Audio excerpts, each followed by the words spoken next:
And where do you have shops in Europe, if any? No, we don't have in Europe. Okay. Just because it's difficult to do business there. Financially, not because I think the concept is not good there. I think people will love the concept there and will embrace it. But we think that it's easier to make. Much easier to make business here. It's easier to make business in Asia, and that's it. So and it's big enough at that time for this time. And where were the first store that I had? The first one that I had like this was in Australia. And this was because it was actually the first one even before I had one in Israel. And it was because as an entrepreneur that didn't have any money, I met a guy who was also very young, 24. And he came to me and he said, actually his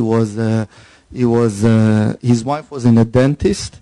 And he saw the store that was under the dentist office, and he saw the Max Brenner, and he came down and he said, I'm moving to Australia. He was Israeli who married an Australian girl, and he said, I'm moving to Australia, maybe I'll open a chocolate store. So I told him, don't open a chocolate store. I have a completely different idea. It's a chocolate store, but we will also serve drinks and this.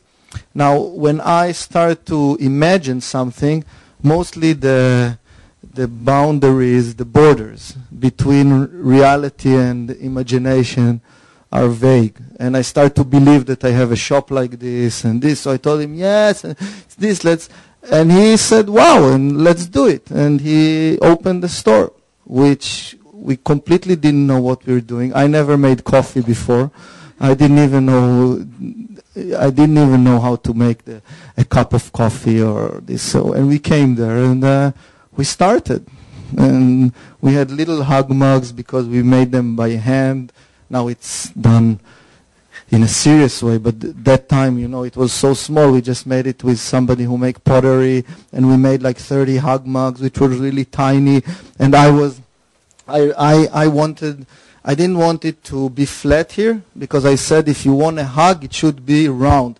So it was round, but then the waiters, when they were putting it on the table, it was like this.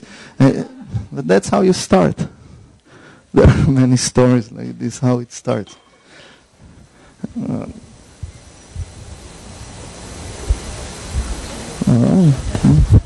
Hi. How did you come up with the chocolate pizza idea? What inspired you?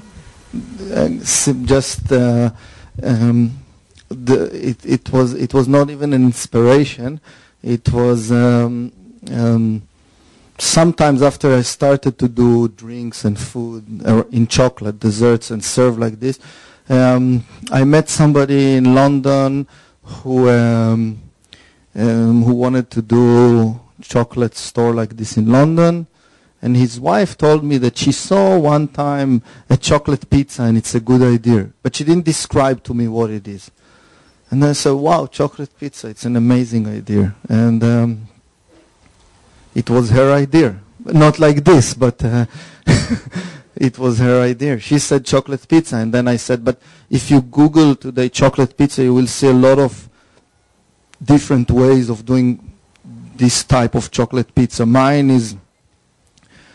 it's very simple, because I said, okay, let's take a dough, it shouldn't be too sweet, let's put chocolate on top, not ganache, nothing, just pure chocolate, and melt it, and then put nuts or marshmallows in this, and keep it simple, stupid. Which is, most of the good ideas are simple and stupid. I think in general we try to complicate things. And when we simplify it, then we suddenly have a good idea.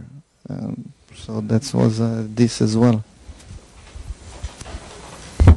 So with your love of the simple chocolate dishes, who comes up with all the exotic ones?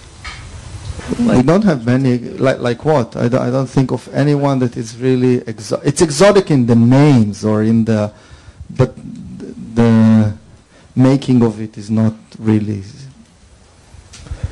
I can't think. I mean, I'm going over my, there are things that are like spices and this, but it became today like putting chili in hot chocolate. It became today almost like it's a convention. Everybody is doing it, so it's not like. But for me, come up with crazy ideas like bacon in chocolate. It's not difficult. I mean, I can tell you now. Let's go and I don't know. Let's go and take a steak and put in chocolate. Let's go. You can do whatever you want. The question if it's good. Hazelnut in chocolate is good. It's not me who came up with this idea. It was Mr. Lindt 150 years ago or something. Well, I want to thank you for coming. Thank you very much, Max Brenner. And he's going to stick around and sign books for you. So please come on up. Thank you.